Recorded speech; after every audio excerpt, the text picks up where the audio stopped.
सभी भोजपुरिया भाई के हाथ जोड़ के नमस्कार बा। दशहरा के पूजा से नवरात्रि चल रहा बा और नवरात्रि में तीसरका दिने चंद्र घंटेती के पूजा होला और चंद्र घंटेती वहाँ के नाम काहे पड़ल ई सब लोग के हम बता देवे चाहत बनी कि वहाँ के मस्तक पर अर्ध चंद्रमा विराजमान बाड़े और दाहिना हाथ में एक घंटी बा। वहाँ के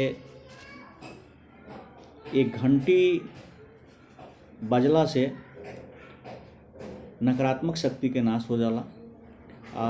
मस्तक पर चंद्रमा विराजने के वजह से यहाँ के आभा हमेशा चमकत रहेला, जौना के चलते यहाँ के चंद्र घंटेती नाम पड़ल बा। यहाँ के अंदर ये चंद्र घंटेती देवी जौन बानी, यहाँ के अंदर 3 गो देवता के शक्ति समाहित बा।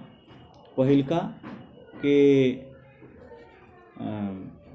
ब्रह्मा विष्णु महेश, ये 3 गो देवता के शक्ति समाहित बा। अगर यहाँ के जे भी आराधना करेला तो तीनों देवता के भी आराधना साथे साथे हो जाला।